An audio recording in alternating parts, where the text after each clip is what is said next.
신명기 15장 1절. 매 7년 끝에는 면제하라. 면제의 규례는 이러하니라. 그의 이웃에게 구워준 모든 채주는 그것을 면제하고 그의 이웃에게나 그 형제에게 독촉하지 말지니 이는 여호와를 위하여 면제를 선포하였음이라. 이방인에게는 내가 독촉하려니와 내 형제에게 구워준 것은 내 손에서 면제하라. 내가 만일 내 하나님 여호와의 말씀만 듣고 내가 오늘 내게 내리는 그 명령을 다 지켜 행하면 내 하나님 여호와께서 내게 기업으로 주신 땅에서 내가 반드시 복을 받으리니 너희 중에 가난한 자가 없으리라. 내 하나님 여호와께서 내게 허락하신 대로 내게 복을 주시리니 내가 여러 나라에 구워줄지라도 너는 구우지 아니하겠고 내가 여러 나라를 통치할지라도 너는 통치를 당하지 아니하리라. 내 하나님 여호와께서 내게 주신 땅 어느 성읍에서든지 가난한 형제가 너와 함께 거주하거든 그 가난한 형제에게 내 마음을 완악하게 하지 말며 내 손을 움켜쥐지 말라. 반드시 내 손을 그에게 펴서 그에게 필요한 대로 쓸 것을 넉넉히 구워주라. 삼가 너는 마음에 악한 생각을 품지 말라. 곧 이르기를 일곱째 해 면제년에 가까이 왔다 하고 내 궁핍한 형제를 악한 눈으로 바라보며 아무것도 주지 아니하면 그가 너를 여호와께 호소하리니 그것이 내게 죄가 되리라. 너는 반드시 그에게 줄 것이요 줄 때에는 아끼는 마음을 품지 말 것이라. 이로 말미암아 내 하나님 여호와께서 내가 하는 모든 일과 내 손이 닿는 모든 일에 내게 복을 주시리라. 땅에는 언제든지 가난한 자가 그치지 아니하겠으므로 내가 내게 명령하여 이르노니 너는 반드시 내 땅 안에 내 형제 중 곤란한 자와 궁핍한 자에게 내 손을 펼지니라. 아멘. 여기 1절에 보면 매 7년 끝에는 면제하라. 명령입니다. 우리가 읽는 신명기는 모세의 고별 설교입니다. 모세가 가나안 땅 젖과 꿀이 흐르는 땅을 바라보면서 4번에 걸쳐서 이제 출애굽 2세대들 다음 세대들 젖과 꿀이 흐르는 땅 가나안 땅을 차지할 그 백성들을 바라보면서 하나님의 약속을 다시 상기시킨 거지요. 40년 전 출애굽했을 당시 그 다음에 시내산에 올라가 받은 율법 계명 그 계명을 다시 상기시키면서 모세 자신은 가나안 땅에 들어갈 수 없지만 이제 그 백성들에게 하나님 말씀을 다시 상기시키면서 그 말씀대로 따르라는 경고와 격려를 합니다. 너희들이 순종한다면 복받겠지만 불순종한다면 저주받을 것이다. 특별히 신명기 28장에 보면 순종했을 때 축복은 약 3분의 1가량, 저주는 약 3분의 2가량 분량으로 배가 넘게 불순종했을 때 저주를 상세히 조목조목 설명합니다. 물론 목사님들이 설교는 그 부분은 빼고 순종했을 때 축복받은 얘기, 이 축복 얘기만 하지요. 오늘 본문 말씀은 모세가 두 번째로 한 고별 설교입니다.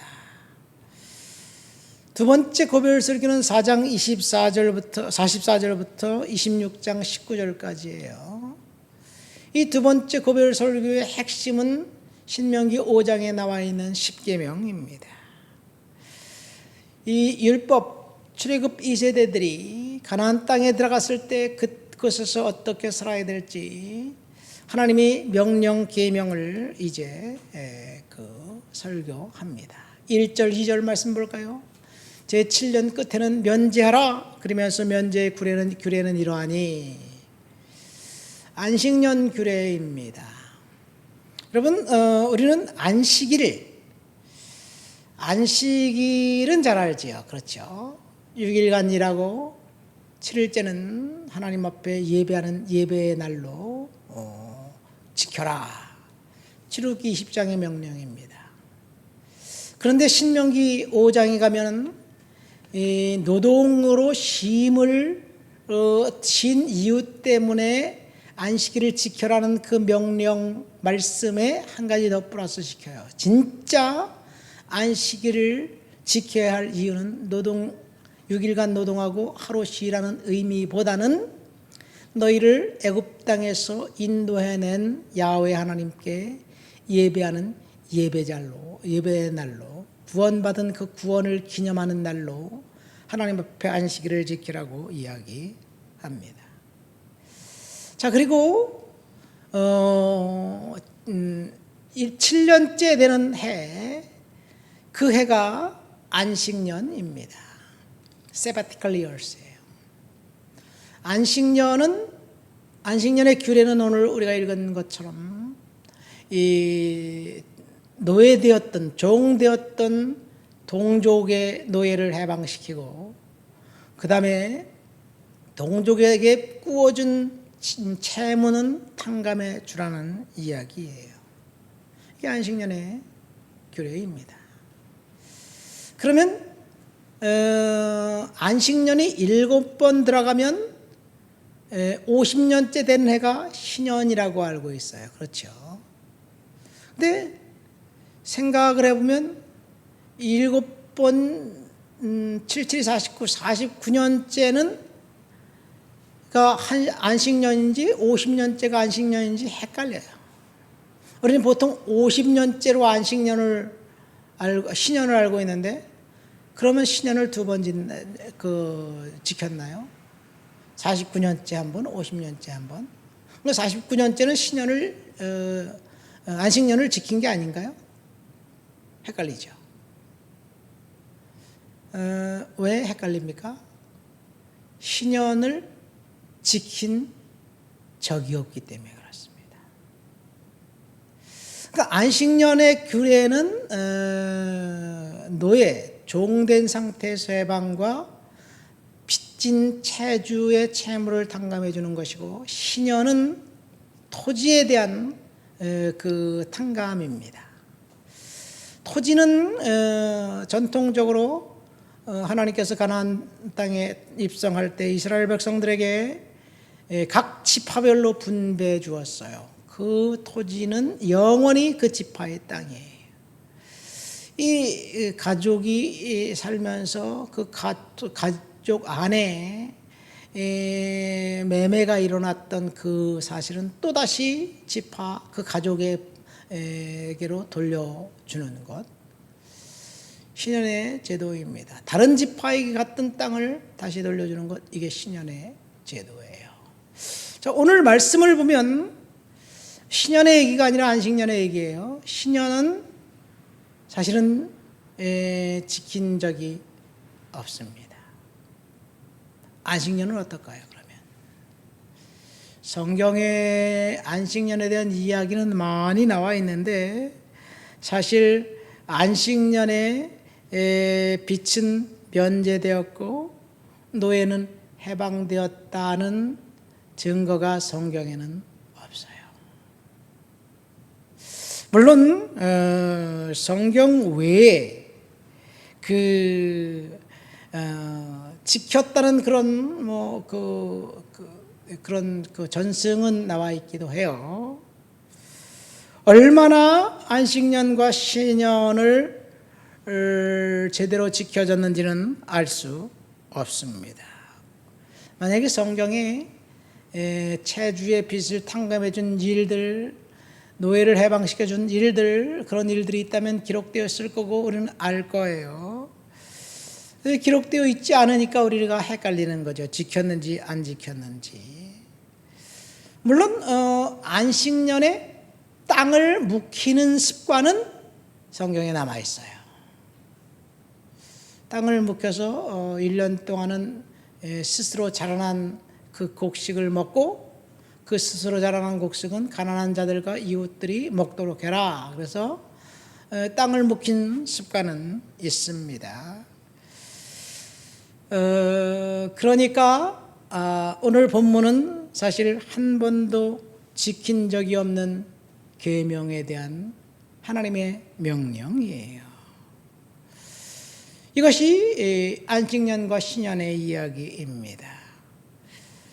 안식일을 어겼다고 주장하면서 막 예수님을 비난했던 그런 이야기들은 많이 있는데, 안식년을 어겼다고 바리새인들, 서기관들, 사두개인들조차도 그렇게 예수님을 비난한 적이 없어요. 왜냐하면 자기들도 안 지켰으니까. 오늘 두 번째 명령은 또 힘든 명령이지만 7절, 8절에 보면 내가 어느 성읍에서든지 가난한 형제가 너와 함께 거주하거든 그 형제에게 내 마음을 완악하게 하지 말아라. 가난한 형제를 반드시 손을 펴서 그에게 필요한 것을 나눠주고 넉넉히 줘라. 하나님께서 모세에게 주신 율법입니다. 이것 역시 안식년과 신년의 이야기도 율법이에요. 우리는 10계명을 반드시 지켜야 한다고 알고 있어요.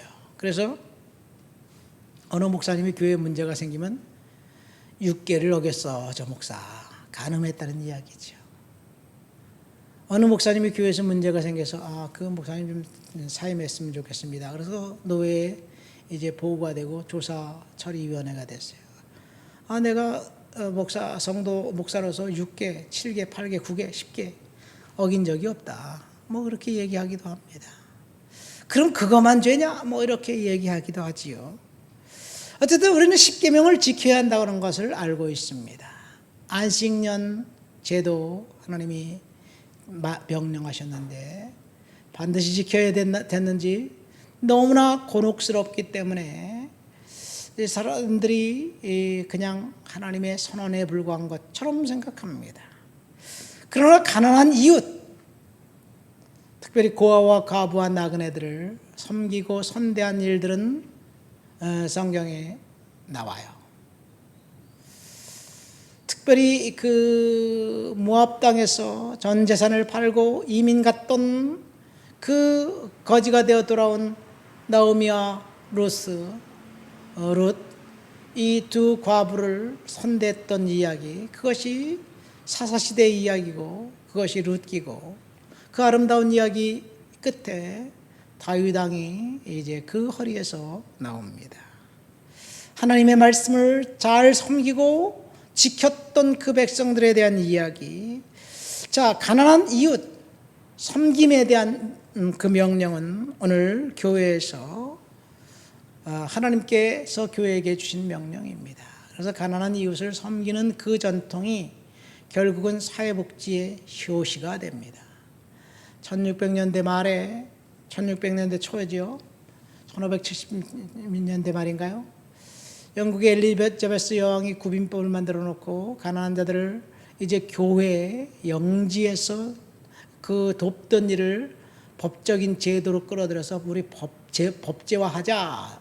이 교회에만 맡겨둘 것이 아니라 정부에서 해야 될 일이다. 이렇게 해서 생긴 것이 사회복지 효시입니다. 가난한 자를 돕고 섬기고 돕는 것, 이것이 이 교회에 주신 명령인데 우리는 이 명령을 따라서 순종할 때 오늘 본문에 보니까 반드시 하나님께서 그러면 복을 주신다 그렇게 이야기를 합니다. 이 5절 말씀 보세요.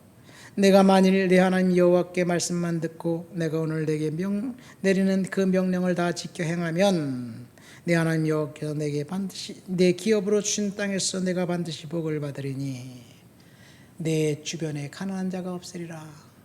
축복받는 길은 하나님 앞에 말씀을 순종하고 내 지갑을 열어서 가난한 자를 돕고 섬기고 나눠주는 그런 사람에게 복 주신다는 이야기예요.